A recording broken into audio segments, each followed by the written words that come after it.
اللہ کے یہ جو اسلام ہے نا، یہ ہمیں کیا سکھاتا ہے کہ ہم اللہ کے غلام ہیں. اسلام نے کچھ احکام ہمیں ایسے بھی دے دیے کہ ان احکام میں ہماری آزمائش ہے کہ یہ مجھے اپنا بندہ یہ اپنے آپ کو میرا بندہ سمجھتے ہیں یا نہیں سمجھتے. بندے کی اور غلام کی ڈیفینیشن یہ ہے کہ جب اسے آرڈر دیا جائے تو اس کے پاس کیوں کا آپشن بولو نہیں ہونا چاہیے، ہوتا ہی نہیں ہے. یہ امتحان ہے.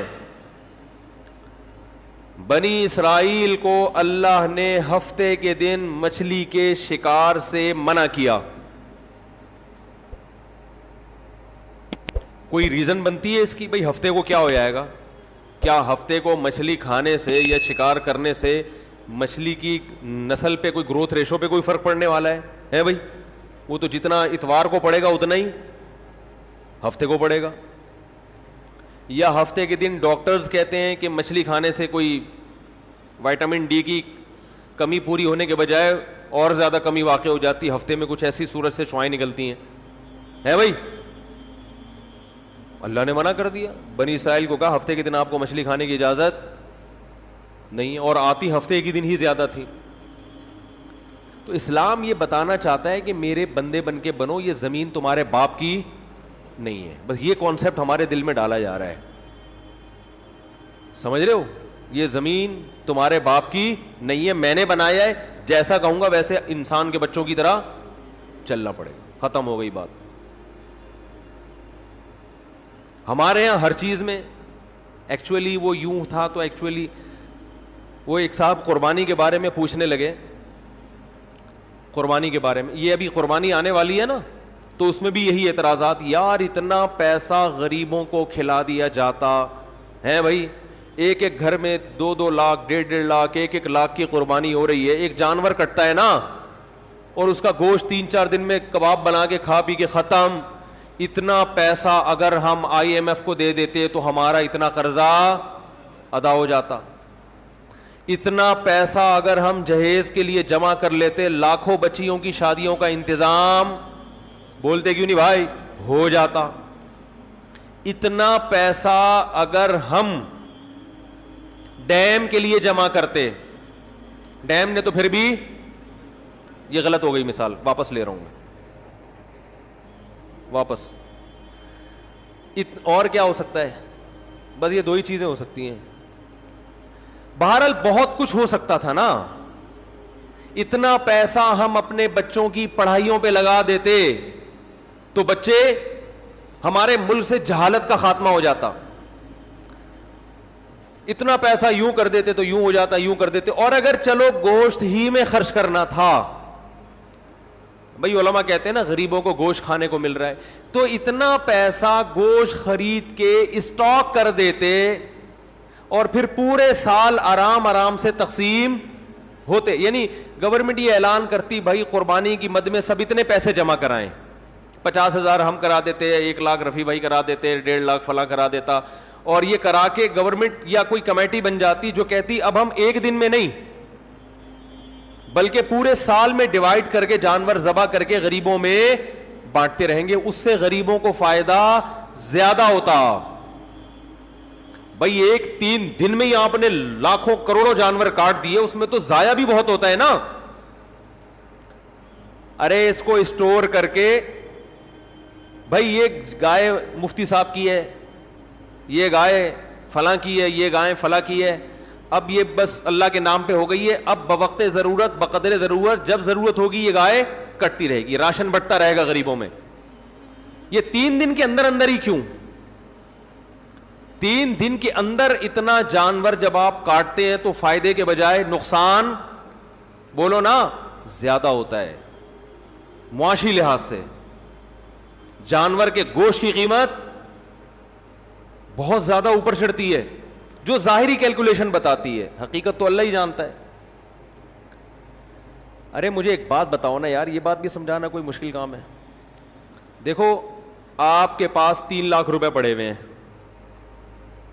یا 2 لاکھ روپے پڑے ہوئے ہیں. ماہرین معیشت کیا کہتے ہیں؟ وہ 2 لاکھ ایک دن میں خرچ کر لو یا پورے سال ڈیوائڈ کر کے خرچ کرو. زیادہ بہتر کون سا، کیا عمل ہے؟ پورے سال ڈیوائڈ کرو. ایسا ہی ہے نا. تو آپ کے پاس اتنے جانور کروڑوں گائے بیل بکرے دمبے موجود ہیں, تو ماہر معیشت کہیں گے کہ 3 دن کے اندر کاٹ کے ان کے کباب بنا کے کھا جانا اس سے بہتر ہے کہ ان کو پورے سال میں ڈیوائڈ کر دو. کچھ محرم میں کٹیں گے, کچھ سفر میں کٹیں گے, کچھ ربیع الاول میں کٹیں گے. اس سے گوشت کی قیمت بھی کیا رہے گی, ہمارے کنٹرول میں رہے گی. وافر مقدار میں غریبوں کو گوشت بھی ملتا رہے گا. عقل تو یہی کہتی ہے. اسی وجہ سے یہ لبرلز لوگوں کو بڑے اعتراضات ہوتے ہیں, یار یہ کون سی قربانی ہے, یار یہ کیا ہے, یار یہ کون سا طریقہ ہے, یار جانور لاؤ کاٹو, چاہ پہ کسائی لے گیا نکال کے, اور کھال جو ہے نا وہ فلان لے گئے, اور پھر وہ کھایا پیا 3 دن ہلا گلا. کچھ لوگ اسٹور کر لیتے ہیں لیکن وہ بھی اپنے لیے کرتے ہیں, غریبوں کے لیے تھوڑی کرتے ہیں. محرم میں حلیم پکا دیا اس سے, بس اس کے بعد نہیں چلتا وہ. تو یہ کیا ہو رہا ہے. دوسری بات, گوشت خرید کے اگر وہ سستا پڑتا ہے, جانور خرید کے کاٹ کے کھایا جائے تو وہ اور زیادہ مہنگا پڑتا ہے. تو یہ کروڑوں روپے کا سرمایہ اس طرح بھی ہلاک ہو رہا ہے. ارے یہی بکرا آپ عام دنوں میں خریدو آدھی قیمت پہ ملے گا, بلکہ گوشت خریدو تو اور سستا ملے گا, اور گوشت بھی اپنی مرضی کا ملے گا. جو سری پائے کے عادی نہیں ہیں وہ سری پائے نہ خریدیں, لیکن یہی آپ بقرعید والے دن خریدو تو ڈبل قیمت پہ. کیا خیال ہے بھائی؟ اور اگر کاٹنا ہی تھا تو جو لنگڑے لولے جانور ہیں ان کو کاٹ دو, گوشت تو سب میں ایک ہی جیسا نکلتا ہے نا. ارے کسی کا جانور لنگڑا ہے, اندھا ہے, کاڑا ہے, کنکٹا ہے, وہ تو ویسے ہی گوشت پہ تھوڑی کوئی اثر پڑتا ہے. جانور اندھا ہو گوشت تھوڑی اندھا ہے. لیکن شریعت نے کیا کہا, معذور جانور کی قربانی بولو بھائی نہیں ہے. یہ تو ایک اور اعتراض ہمارے لیے کھڑا کر دیا. تو اتنے سارے اعتراضات قربانی پہ ہوتے ہیں, ان سب کا ایک ہی جواب ایک حدیث میں موجود ہے. صحابی نے پوچھا یا رسول اللہ یہ قربانی کیا ہے؟ آپ نے فرمایا سنت ابیکم ابراہیم, تمہارے باپ ابراہیم کی سنت, بس اور کوئی لاجک نہیں ہے. جب اللہ نے ابراہیم علیہ السلام کو حکم دیا بیٹے کو ذبح کرو, تو اس کی کوئی لاجک سمجھ میں آتی ہے؟ ابھی تو گائے کاٹنے کا کہا جا رہا ہے, بیٹا کاٹنا تک کا تو کوئی تک بنتا ہے ہی نہیں. بھائی بیٹے کو کاٹنے کا حکم دیا جائے, یہ کسی لبرل کو آپ سمجھا سکتے اس کی حکمت ہے بھائی؟ اقوام متحدہ کو قائل کر سکتے ہو کہ بیٹا کاٹنا بھی اس کی کوئی تک بنتا ہے اس کا؟ وہ مانیں گے؟ ہے بھائی؟ کسی کو بھی بٹھا کے سمجھاؤ یار فلاں کو اللہ نے حکم دیا بیٹا کاٹو, تو آپ فوراً کہو گے یار ہو سکتا ہے وہ بیٹا چور ہو معاذ اللہ, یا وہ بیٹا اتنا بڑا مجرم ہو کہ اس نے کئی لوگ کاٹ چکا ہو.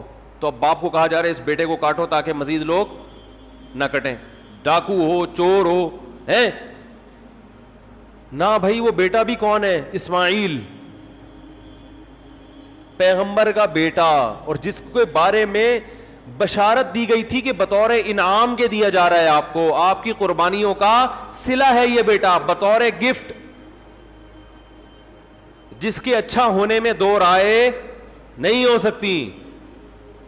ایسے بیٹے کے بارے میں حکم دیا جا رہا ہے ابا کو کہ اس بیٹے کو کیا کر دو, ذبح کر دو. آپ کہہ سکتے ہیں ہو سکتا ہے بچے کا امتحان لیا جا رہا ہو کہ یہ بچہ کتنے پانی میں ہے, کاٹنے کا اصل حکم نہ ہو بلکہ اللہ دیکھنا چاہ رہے ہو کہ بچہ آگے سے رسپانس کیا کرتا ہے. تو بچے نے جواب کیا دیا تھا, یا ابت افعل ما تؤمر, اے ابا جو کہا گیا ہے عمل کر لیں. تو بچہ ایگزام میں کامیاب ہو گیا, اب اللہ کہتے بس نہیں کاٹیں, ہے بھائی؟ تو جیسے ابراہیم علیہ السلام کو حکم دیا اپنے بیٹے کو کاٹیں, اس کی لاجک کچھ بھی نہیں ہے سوائے اس کے کہ ابراہیم بھی اللہ کے, بیٹا بھی اللہ کی مخلوق پہلے ہے, ابراہیم کا بیٹا بعد میں. تو اللہ کہہ سکتا ہے بھائی میں تو ویسے بھی کسی کو کسی وقت موت دے سکتا ہوں, آپ نہیں کاٹیں میں کسی اور حادثے سے ہلاک کر دوں, یہ تو مجھے اختیارات ہے نا, دیا بھی تو میں نے. یہ ثابت کرنے کے لیے کہ ابراہیم تو میرا بندہ ہے اور تیرا بیٹا بھی میرا غلام ہے. غلام کو جب حکم دیا جاتا ہے تو اس کے پاس کیوں کا آپشن نہیں ہوتا, بس یہ ثابت کرنے کے لیے کاٹو. تو ہمیں حکم دیا جا رہا ہے کہ بیٹے مت کاٹو, بلکہ بیٹے تو مزید پیدا کرو, نسل بڑھانے کا حکم ہے نا, لیکن بیٹے کے بدلے میں جانور کاٹو. اور اس جانور پہ جو اعتراضات ہوں کہ کیوں کاٹنے کا حکم دیا جا رہا ہے, اتنے پیسے سے غریب کی شادی کرا دیتے. ایک تو غریب کی جب بھی مثال آتی ہے شادی کی آتی ہے بیچارے کی مثال, کیونکہ غریب کے ہر مسئلہ حل ہوتا ہے, شادی نہیں ہوتی بیچارے کی. غریب کو روٹی بھی مل جاتی ہے, لوگ زکوٰۃ فطرہ دے دیتے ہیں غریبوں کو, میں نے دیکھا ہے, بلکہ دیتے ہی غریبوں کو ہیں, تلاش کر کر کے غریبوں کو دیتے ہیں. ہر کام علاج بھی ہو جاتا ہے. غریب کا مسئلہ اٹکتا کہاں ہے؟ رشتہ لینے جائے گا, جتنا بھی ترس آ رہا ہو نا آپ کو, آپ بولے گا بھائی تو یہ 1 لاکھ مزید لے لے, پتلی گلی سے نکل یہاں سے, بیٹی نہیں دوں گا. تو غریب کے سارے مسائل کہاں کے کھڑے ہوتے ہیں. اس لیے میں مثال دیتا ہوں, غریب کی شادی نہیں ہوتی اس کی بیچارے کی, رشتہ نہیں دیتا کوئی, تو غریب بھی نہیں دے رہے ہوتے. کمال کی بات یہ ہے, غریب بھی نہیں دے رہے ہوتے اس. تو اس لیے میری زبان سے نکلتا ہی یہی لفظ ہے ہمیشہ. کیا بات کر رہا تھا میں؟ ہاں, تو میں یہ کر رہا تھا کہ لوگ کہہ سکتے تھے کہ یہ جو تم نے 1.5-2 لاکھ کا بیل خریدا ہے, اس سے کسی غریب کی شادی کرا دیتے, یا کھانا کھلا دیتے, یا کسی غریب بچی کو جہیز دے دیتے, یا فلانا کر دیتے, تو ڈمکانا کر دیتے. تو آپ ان سے بولو بھائی جب ابراہیم علیہ السلام کو اللہ نے حکم دیا تھا بیٹے کو ذبح کرو, تو ابراہیم علیہ السلام بھی اس قسم کے اشکال اگر کر لیتے تو وہ اللہ کے خلیل نہ بنتے, وہ معاذ اللہ نقل کفر شیطان کے دوست بن جاتے. تو آپ مجھے بھی شیطان کا دوست بنانے کی کوشش نہ کریں. اللہ نے حکم دیا کہ کاٹو, تو میں کیا کروں گا؟ کاٹوں گا. اور حج میں تو اس سے بھی زیادہ عجیب معاملہ ہوتا ہے. یہاں تو ہم گوشت کھا بھی لیتے ہیں, کھلا بھی دیتے ہیں. مینا میں جو کروڑوں لاکھوں جانور ذبح ہوتے ہیں وہ تو بیچارے اکثر ضائع ہو جاتے ہیں. لیکن عقل پرستوں کو اللہ نے یہاں ایک جواب دیا ہے کہ تم جو یہ فلسفے کیلکولیٹر لے کے بیٹھتے ہو نا کہ اتنے جانور اگر یوں ایکچولی یوں ہو جاتا تو ہر سال اگر کٹتے تو ایکچولی گوشت کی قیمتیں کنٹرول میں رہتی ہیں, اور ایکچولی یوں ہوتا اور اس سے اتنے غریبوں کے پیٹ بھر جاتے اور اس سے تو جانور ختم ہوتے ہیں. تو اللہ نے ابراہیم علیہ السلام کی سنت میں بتا دیا کہ ابراہیم نے اپنے بیٹے کو ذبح کرنے کے لیے لٹایا تھا نا, تو سب سے زیادہ نسل چلی کس کی ہے؟ اسماعیل کی. اور برکت کس میں ہوئی؟ اسی بیٹے میں. آئی بات سمجھ میں؟ کوانٹٹی کے لحاظ سے بھی اور کوالٹی کے لحاظ سے بھی. آج بھی دنیا میں خاندان افرادی قوت کے لحاظ سے سب سے زیادہ سید ہیں دنیا میں, جن کو شاہ بھی کہا جاتا ہے, سید بھی کہا جاتا ہے, افرادی لحاظ سے بھی. اور روحانی اعتبار سے سید الانبیاء محمد صلی اللہ علیہ وسلم اللہ نے حضرت اسماعیل کی اولاد میں پیدا کیے. تو پتا چلا کہ بھائی جو اللہ کے لیے کٹے گا بڑھے گا بھی, بولو نا وہی. کتے تو 12 بچے دیتے ہیں, اور کئی سال ہو گئے KMC والے نہیں مار رہے, پھر بھی اتنے نہیں ہوئے ہیں بھائی, یہ تو اللہ کا فضل ہو گیا. لیکن گائے, بیل, بکرے, دمبے روزانہ کروڑوں کی تعداد میں کٹتے ہیں, اتنے کہ ہمارے تصور سے جب بھی شنواری جاؤ گے 8-10 بکرے لٹکے ہوئے نظر آئیں گے آپ. ہر ہوٹل پہ یہی ہے. او بھائی سال میں 1 بچہ دیتی ہے بکری یار. گروتھ ریشو کیا ہے؟ 1 بچہ سال میں. کٹ روزانہ رہا ہے, روزانہ. کمیلا جاؤ نا کبھی, کراچی کے کمیلے جاؤ, روزانہ بچڑے 2 دانت کے, وہ لائن لگی ہوئی ہوتی ہے. او بھائی یہ تو 2 سال میں 1 پیدا ہوتا ہے. یہ مرغیوں کی طرف 24-24 انڈے تھوڑی دیتی ہیں بکریاں اور گائے کہ 24-24 بھینسیں نکل رہے ہیں اس میں سے. اتنا کٹ رہا ہے, اتنا کٹ رہا ہے, اتنا کٹ رہا ہے. اور پھر بقرعید کے 3 دنوں میں دیکھو, اور پھر حج میں دیکھو, ختم ہونے کا نام بولو بھائی نہیں لے رہا. یہ ہے کوانٹٹی کے اعتبار سے برکت. اور کوالٹی کے اعتبار سے برکت دیکھو, جو طاقت صحت اللہ نے ان چار جانوروں کے گوشت میں رکھی ہے وہ کسی اور کے گوشت میں نہیں ہے. مرغی کھانے سے طاقت, بول لو, مرغی کچھ نہیں بگاڑ سکتی آپ کا. ان مرغیوں میں دم ہی ختم ہو گیا ہے. یہ آپ کو کیا, آپ ان کے خلاف جتنا بھی احتجاج کرو یہ کچھ نہیں کرے گی. بکرے کے خلاف بولنے سے پہلے سوچنا. صحیح بتا. روحانی برکت بھی ہے. میں اکثر ایک مثال دیتا ہوں نا, وہ ہم جب چھوٹے بچے تھے تو شعیب اختر تھا بہت فاسٹ بالر, تو اس کی بالنگ کا سنتے تھے. میں تو نہیں دیکھتا تھا اس وقت ٹی وی, تو سنتے تھے بہت فاسٹ بالر ہے. تو اس دور میں انڈیا کے کسی, شعیب اختر کیا میں نے بولا, ایکٹر بولا, ایکٹر نہیں کھلاڑی. انڈیا کے اس دور میں کسی کھلاڑی کا انٹرویو آیا کہ پاکستان کے پاس اتنے فاسٹ بالر ہیں, آپ کے پاس کیوں نہیں ہے؟ تو انڈیا کے اس کھلاڑی نے کہا کہ شعیب اختر گوشت کھاتا ہے, ہم گوشت, بولو بھائی, نہیں کھاتا. واگا بارڈر پہ چلے جاؤ, گوشت کا سبزی سے مقابلہ آپ کو نظر آئے گا وہاں. میں 2 دفعہ واگا بارڈر پہ گیا ہوں. بار بار دل چاہتا ہے, لیکن اب چونکہ ذرا مشہور ہو گئے ہیں تو ہر آدمی وہ پھر تصویریں لے کے ڈالنا شروع کر دیتے ہیں, اور ایک عجیب ہی. تو واگا بارڈر پہ آپ جائیں, ایک طرف گوشت نظر آئے گا, دوسری طرف بولو بھائی سبزی. آوازوں میں دم دیکھو, ایک کی دھاڑ جیسے شیر دھاڑ رہا ہے, قد ہے بھائی جیسے بیل. تو یہ برکت کس کی ہے؟ گوشت کا مقابلہ سبزی سے دیکھنا, سبزی سے کرنا ہے تو ابھے نندن کی چائے دیکھ لو. ایک سبزی کھا کر اڑا تھا ہے بھائی ہوا میں, اور ایک, بولتے کیوں نہیں یار, اس میں تو کچھ نہیں, کوئی پابندی نہیں ہے یار, آپ تو گوشت کھاتے ہو نا. ایک نے سبزی کھائے تھے ٹماٹر, جس پہ پھر ہم پہ پابندی لگائے گی کہ ٹماٹر پہ پابندی لگا رہے ہیں ہم. لگا دو پابندی, گائے پہ پابندی نہ لگانا. انڈیا نے دھمکی دی تھی نا, ہم تمہارے ٹماٹر بند کر دیں گے, تو ہمارے ہاں تو ٹومیٹو کیچپ میں ٹماٹر نہیں ڈلتا.